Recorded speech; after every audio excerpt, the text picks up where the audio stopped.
Good morning. It is Friday, May 13th, 2022. Welcome to another edition of the National Newspaper Publishers Association's Let It Be Known. Well, what's the commonly known definition of insanity. Many would say doing the same thing over again and expecting the same results. However, for Democrats, however, I should say, it's keep believing that West Virginia Senate Democrat Joe Manchin is actually a Democrat. It is also believing they have a majority in the U.S. Senate. We discussed that this morning with the great congressman from Texas, Congressman Al Green, and of course, the Washington Informer's James Wright. Good morning. Good morning. And welcome to the program, Congressman. Well, thank you very much, Stacey. It's an honor to be on with you, and I look forward to the discussion. Absolutely. Well, let's get right into it. We know your time is limited and precious, and we certainly respect that. Joe Manchin and Senate Democrats, let's talk about that. I know you're a House Republican, not a Senate. You're a House Democrat, not a. Look at that. Thank you. When I say Manchin, the word Republican just rolls off the tongue. But when voters went to the polls in record numbers in 2020, particularly Congressmen, Black women, they thought the outcome of their ballots was a Democratic majority in the U.S. Senate. But as political writer Burgess Everett penned, every day it seems brings another reminder of the severe limitations of Democrats' illusory majority in a 50-50 Senate. Congressman, that majority, 50-50, and then you have someone like Senator Manchin. He has his reasons, but he has not voted along party lines when it comes to the major pieces of legislation. How troubling is that? Well, it's very troubling because the public does have the perception that we are in power. We have the House, we have the Senate, we have the presidency in terms of numbers. And with that, there's an expectation. If you only have the House, there is a belief that you can get things done. But when you have the House, the Senate, and the presidency, there's an expectation that you will get things done. So our entire agenda, for the most part, has been held up because of a couple of senators who have not found themselves voting with the overwhelming majority of Democrats. And that includes voting rights, that includes policing, justice in policing. It includes, of course, now the question of choice. And my guess is it won't change unless we decide to change some of the personnel, if you will. My grandfather was a farmer and a hunter. And if he had a dog that wouldn't hunt, he would just get another dog. He wouldn't try to force a dog that wouldn't hunt to hunt.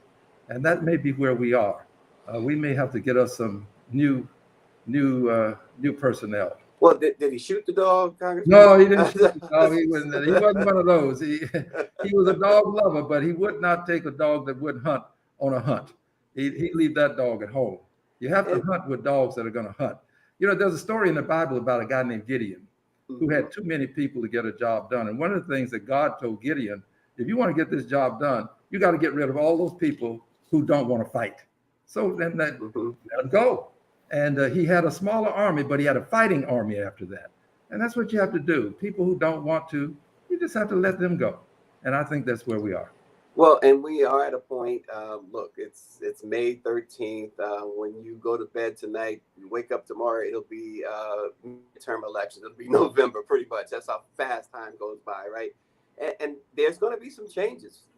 We obviously won't know until November, but, the consensus is that the Republicans have positioned themselves, whether it's through people's being disenchanted with the majority party right now, or so-called majority party right now, or whether it be the gerrymandering and the way that the maps have been drawn. Many believe that the Republicans are going to take the power back, perhaps not just in the Senate, but in the House too. What's the plan right now, Congressman? Well, I'll give you the plan from my perch. Here's my perspective on it. I do believe that there will be a concerted effort to elect Democrats who will proceed with what is perceived to be a Democratic agenda. which will include voting rights, which will include justice in policing, which will include protecting choice, and which will include the things that President Biden attempted to do with some of the bills that were not passed to additional help with child care. We had an opportunity to, with the child tax credit, to keep so many children out of poverty, and we lost that opportunity. These are the kinds of things that are on the Democratic agenda and that are expected to pass when we have control of the House, the Senate, and the presidency. It serves us little purpose other than to be able to keep power if we use power to maintain power. Power should be used to help the people. And if you only get one shot to do it and help the people, then that's what you should do, in my opinion. You don't decide, well, let's wait until I can win and then we'll help the people. You're here, and you ought to do what you can while you're here right now. You have so much, and I know James wants to jump in too, but you have so much. When I say so much, really, you have pushback, like you mentioned earlier, the two senators, two Democratic senators, talking about Kirsten Sinema and Joe Manchin in particular. In the Senate, you mentioned some important bills that particularly Black America would love to see pass, and that is the George Floyd Justice and Policing Act, that is the Voting Rights Act. But again, those two senators, those two Democratic senators, continue to make that impossible. Well, they would make the case that they would want to preserve cloture, which means that you have to get 60 votes and then you can pass a bill with 51 votes. I have an antithetical point of view. I think cloture is a relic of the past. I don't see it surviving, even if they continue to preserve it. I think that at some point, Republicans are going to decide, look, we don't need cloture. We didn't need it to put people on the Supreme Court. They'll decide they don't need it to pass some of the things that are important to them. And we will find ourselves trying to now overturn laws that they will put in place. I think that we ought to go ahead and end this whole notion of a filibuster, or at least if you're going to filibuster, get on that floor and talk as long as you can. And you'll hold up things and perhaps change some minds. But to just decide that from some distant place you want to prevent bills from being heard and going forward, I think that that is just an inappropriate way for us to handle democracy. This is about people, and it's about helping people, and that does not help the cause of people who are suffering.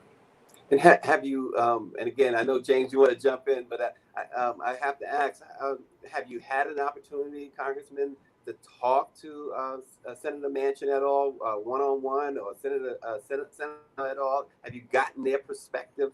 Do you even understand where they're coming from? Well, you can understand, but not agree. And I think I do understand. It's just that we don't agree. And yes, I have had the opportunity to talk to Senator Manchin with a host of persons in his office. Very pleasant person. I have no desire to demean him as a person. It's the politics that are creating the problem. We don't get power to maintain power. You get power to protect people, not to protect the power you have. And we ought to use that power because it's fleeting. It doesn't, no one keeps it forever. And the good that you can do far outweighs the necessity to have us stay in office forever. Well, and when you, let that power help people. Yeah, and when you look at West Virginia, we're talking about Joe Manchin right now, but when you look at West Virginia, the American Rescue Plan, the infrastructure bill, the other bills that the Democrats have put forward will help that state, especially those who are poor, those who look like us, those who are struggling to make ends meet in West Virginia. It's proven, every analysis shows that it will help his constituents. What is going on there? As you know, I know that you made a great point, and you've spoken to him, but I also know that he gives the impression, and he carries this power that some don't want to poke the bear too much, because he might just flip and become a Republican. But his policy is Republican. Well, I think that he he has a constituency that he has cultivated and worked with over the years. And that constituency has been fed the notion that he is going to protect them by doing things that I think are antithetical to what I would do.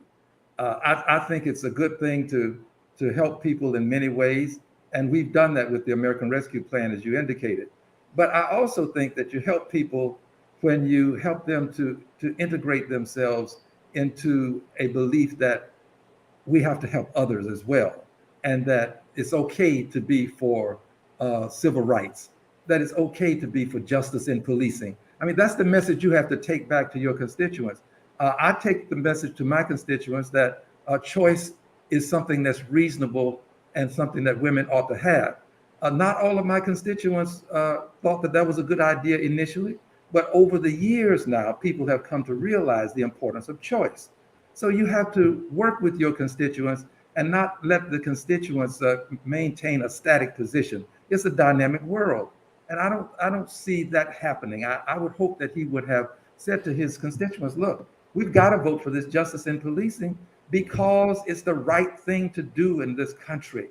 Look at the stats, look at the numbers, look at George Floyd, look at what happened to a young man who was stepped out of who had a BB pistol. Officer steps out of the car and shoots him on the spot. Ahmaud Arbery. I mean, there are all kinds of cases that we could call to the attention of the public. Say her names cases, and these cases involve people, and we ought not allow ourselves to allow our constituents not to be educated about these things, so that they too would want to see justice in policing and would want people to have equal access to the vote. Yeah, and how troubling. We know the Roe v. Wade opinion has been leaked. It's been authenticated. How troubling is Justice Alito's opinion when he really opens the door for other rights? I mean, people keep talking about and focusing on the abortion aspect, but other rights based on that opinion and a conservative majority court. How troubling is that opinion, and how afraid should we be about other rights? Well, we should be exceedingly concerned because the case, as he sees it, has privacy as one of the pivotal issues. And privacy is what Loving versus Virginia was all about. And that has to do with interracial marriage. Privacy is what Lawrence versus Texas was all about. And that has to do with people who are in the privacy of their own domain, within their own home, within their own residence, what consenting adults can do when they're in their own domain. That was what Lawrence versus Texas was all about. And the case is actually held that two males, if they choose to make love to each other, that's their business. They're within their own private domain. It's okay. And that's the law of the land currently, but that could change. And then, of course, you could end up seeing the case that involved marriage, same-sex marriage overturned, and not so much because of the privacy issue as much as because it has to do with issues related to, as they see it, the length of time the case has been in law, and whether or not it has been there long enough for persons to conclude that it's settled law. I see that settled law concept as being something that's quite bothering and troublesome. And also the notion that it's not in the Constitution. Well, judicial review is not in the Constitution, but we've accepted it. And a woman's right to vote wasn't a part of the Constitution. We made it as such. So we have many things that can be encroached upon that are important to us if this case is overturned based upon what's not in the Constitution and based upon privacy not being a part of the Constitution as well. Yeah, let's bring James into the conversation. James Wright, a proud Texan himself. Thank you, Stacey, and thank you, Stacey, for those excellent questions. I really just have two questions for the congressman. Number one, in terms of Joe Manchin being a conservative Democrat, is there a place in the Democratic Party for conservative Democrats? As you know, Joe Manchin is pro-life and he's pro-gun and he's pro-business. So is there a place for Democrats like that in the party? Second of all, and I'm going to mention some names and some ages, Nancy Pelosi is 81 years old. Steny Hoyer is 80 years old. Jim Clyburn is 79 years old, but Kevin McCarthy is 56. So, is there anything in terms of an age dynamic in terms of what the Democratic Party needs to do in order to move forward? Well, let's start with the notion that someone is pro-life. Yeah, I think the argument can be made that everybody's pro-life, to be quite frank with you. But as it relates to the question of abortion, I'm not sure that you are absolutely, totally, and completely pro-life until you have to face the choice that might be made.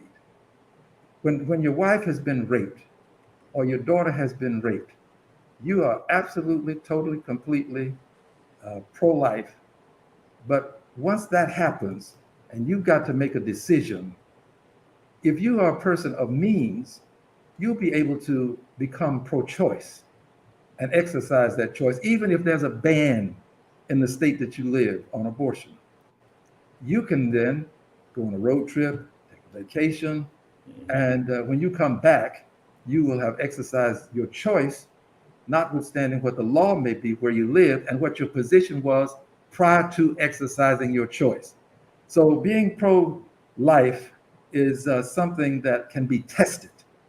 And many people who have been tested, we don't know who they are, but many who have been tested have failed the test or passed another test and have not told the world what they've done.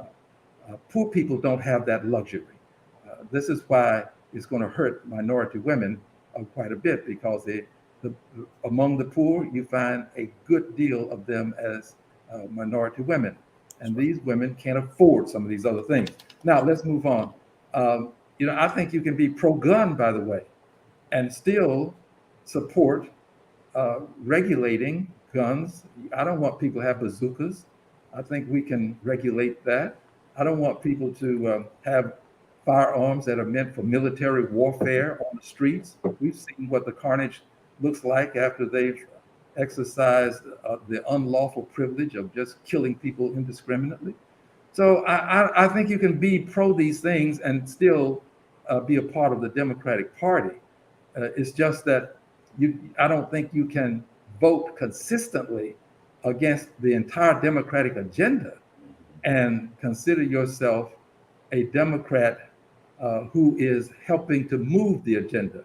We want Democrats that are going to move a Democratic agenda, and hopefully we'll be able to get them. Now, with reference to the question of age, I don't find age to be a factor that would cause me to conclude that a person is worthy or not worthy of my support. I think that people who are capable, competent, and qualified come in all ages. This is not an unusual thing for people to have been seasoned over the years, have learned things that takes time to learn sometimes, too often it does, and to be of great benefit. So I don't predicate my vote upon a person's age. I look to see what kind of performance the person delivers. And those who can perform, whether they are young or old, I think they should be afforded the opportunity to, if they choose to be involved and engaged. Yeah, Congressman, before we let you go, one more question on the Roe v. Wade. We keep seeing and hearing, since they passed that law, since that law was enacted, 1973, Republicans have been plotting and planning to overturn it. It's been a 50-year journey, and they finally have gotten a Supreme Court to do it for them. But at the same time, they've made no secret in those 50 years. The question is simple: what have Democrats been doing for the past 50 years to protect it? And now that we are where we at, what's the last recourse if there's any more recourses remaining? Well, we tried to exercise recourse just a day ago.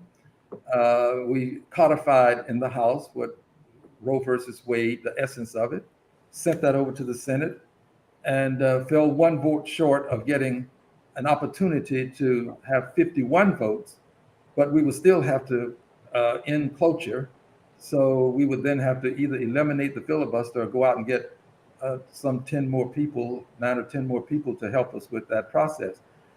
I think that we find ourselves now in a position of having to work hard in November. It's about November now. We can continue to try. I think everybody ought to be on record, by the way. I think that was a good thing to have that vote. Just as like I think it was a good thing to have a vote on the pro bill, the labor bill, Yes. so that we can find out where people stand as it relates to labor issues. I think we ought to have those votes as well. So now that we've had the vote and we see where everybody stands, we have to elect a Senate that is going to take up the Democratic agenda. And that takes place in November. And notwithstanding all of these voter suppression laws, all of the things that people are doing, we have to vote. I want to fight against suppression, but I also want to do everything that I can to help people who may be impacted by these laws to get to the polls. I want to see people be able to vote 24 hours a day during some point of an election. But if I don't have that option, then I've got to get people to the polls between the hours that the polls are actually open. There's a world that I would like to live in, and there's a world that I do live in. The world that I live in is the one that I'm going to have to deal with to make the change necessary to get to that world that I'd like to live in. So we've got to vote, and we've got to vote like healthcare depends on it, because it does in Texas. We have the most people uninsured in the country in a single state. We've got to vote like voting rights depends on it, because it does in Texas and many other states where lines have been drawn so that Republicans have an outsized influence in the process. We've got to vote like justice in policing depends on it, because it does around this country, where we find persons being invidiously discriminated by some police officers.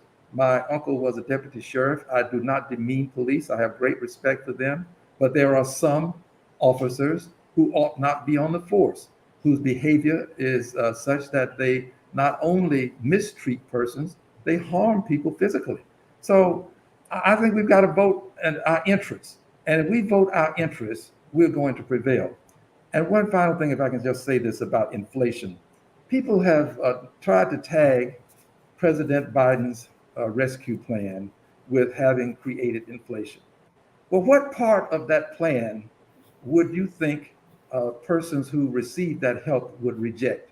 Do you think people receiving the help when they were in the middle of a pandemic and they needed help to pay bills, and we were able to, as a government, do what I think the government should have done, and that is provide them some help by way of a check of money to pay their bills? People who were being evicted, to help with an eviction moratorium so they wouldn't be thrown out on the street. People who had homes that might have been foreclosed on, prevent foreclosure so that people wouldn't be thrown out on the street.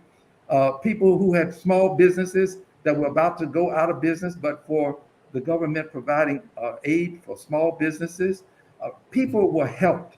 And if people will vote their interests, they will be voting for Democrats.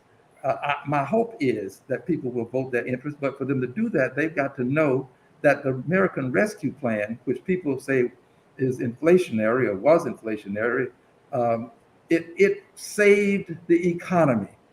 But for that and some other aid that was sent to people, we could have slipped into a deep recession or possibly something even worse. So we had to do what we did to protect the economy, save lives, and prevent suffering. People needed vaccine. There was money in there to help with vaccines. vaccinations, distribution. I just don't believe that if people understand what happened, that they're going to say, well, you created a inflation monster. What we did was save lives, stop suffering, and hopefully prevent the economy, as I believe we did, from going into a recession. Well, Congressman Al Green, thanks for being brave enough and strong enough and single-minded enough to join the Black Press of America. Many of your colleagues Thank you. do that. We are so glad you have done it. Thanks so much, and we will check in with you again. Well, from one liberated Democrat to another, thank you very much.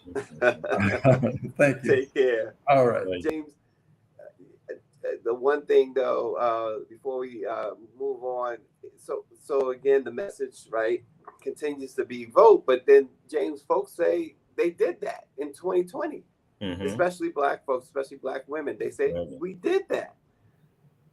I mean, what do you say to that? I mean, how do you continue to ask your base to continue to support you when they continue to be disappointed? Yeah, and that's a really, really big problem that the Democrats, particularly on the Senate level, are going to have to resolve. People need to understand how this system works. Basically, you have 50 Democrats, 50 Republicans functionally.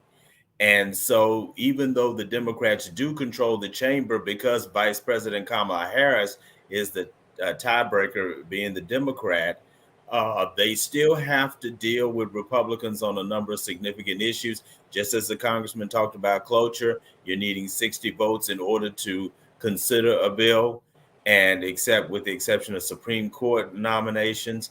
And so this is why it's important for people to really get involved and understand the system the way it works. Yeah, you mentioned again cloture. He said something that is very interesting. That I also, that's my opinion, that when the Republicans do regain power, they will eliminate themselves the filibuster on things, and they have, as the congressman pointed out, they certainly did so with the Supreme Court picks of Donald Trump's. And some other Republican things that were of interest to them. He's 100% right there. I believe that they are going to eliminate the filibuster when it's for them, when they have the will, and the Democrats have to show more than just having a will. They just have to do. It's one thing to say you want to do something or would like to see something done. Just do it. That old slogan, just do it. And that's what the Republicans seem to do. James, we segue to racism in the South. The women's lacrosse team at Delaware State University, a historical Black college, was heading home last month after it played 3 games in Florida when Georgia because the man driving the Delaware State journey with a drug-sniffing dog. Know commercial vehicles couldn't cruise in the left lane. As we listen in here. This was a team of college players. One Liberty County Sheriff's deputy said this on the radio. There's a bunch of dang schoolgirls on the bus and probably some weed, maybe. Then he said this to the players. If there is something in there that's questionable, please tell me now. Because if we find it, guess what? We're not going to be able to help you. The sheriff says their canine hit on something outside the bus, and that was reason enough for them to start searching the players' bags. And they went through a lot of their personal things. They even tore into an unopened gift from one player's aunt. It was a dictionary. They found no drugs and sent the bus on its way. We're going to get out of here. You guys enjoy the rest of your trip. Enjoy the rest of your trip. Yeah. First of all, whatever little traffic violation that the bus driver may have committed had nothing to do with those young ladies. And one of the players talked about how the police went through their luggage, tossing their underwear and feminine products out, and it was just just a racially motivated invasion of privacy. They saw a bunch of Black young girls, athletes, on this bus and decided to do what they do best. James. Well, here's what needs to happen. The president of Delaware State needs to write a letter to, for lack of a better term, I guess the county executive or the county judge of that particular county where that took place, a very strongly worded letter Second of all, the president of Delaware State University needs to contact the Georgia Legislative Black Caucus and tell them about the incident, register their indignation about this, and say that something has to be done. The president of Delaware State also needs to contact the NAACP in Georgia and the NAACP nationally, formally, in order to request an investigation from the NAACP. And the president of Delaware State needs to contact the Congressional Black Caucus in order to push for a investigation of this. Well, again, why was there an assumption, and obviously a false assumption, that there were drugs on the bus? The girls, again, they're being transported. James, they're not driving the bus. If you want to subject the driver to that, even subjecting the driver to that is unlawful. You need probable cause. There was no probable cause there. None. And I bet, and I'll say this, if these were a bunch of white girls, they wouldn't have had to deal with that type of foolishness and nonsense. That's why it's important. As there's a council member here in DC by the name of Trayon White, and Trayon White says, don't just stand there, do something. This is why the Delaware State president and the administration and the community needs to do something about this. Don't sweep this under the rug. This happens in the dark a lot. So make sure that those folks are held accountable in Liberty County. Well, James, we are certainly out of time. Really appreciate you jumping in this morning again. DTU, we're going to just remember that discover the unexpected, where aspiring content creators and journalists and communication experts can find themselves at the forefront of change by covering the exciting and continued transformation from gas to electric vehicles. Join the Chevrolet and National Newspaper Publishers Association expanded Discover the Unexpected Fellowship 2022 Summer Scholarships. Please go log in. It's a $10,000 scholarship plus a $5,000 stipend that comes with this 10-week fellowship. NNPA.org//ChevyDTU to sign up. You have until Monday, so please get your applications in. There you see it on the screen. And also, don't forget, coming up next month, June 22nd in New Orleans, the National Newspaper Publishers Association's annual summer convention led by the great Stephanie Mills. She's going to perform for us all there. So join us. Go to www.nnpa-events.com for details. Thanks for joining. Let it be known, and we will see you on Monday.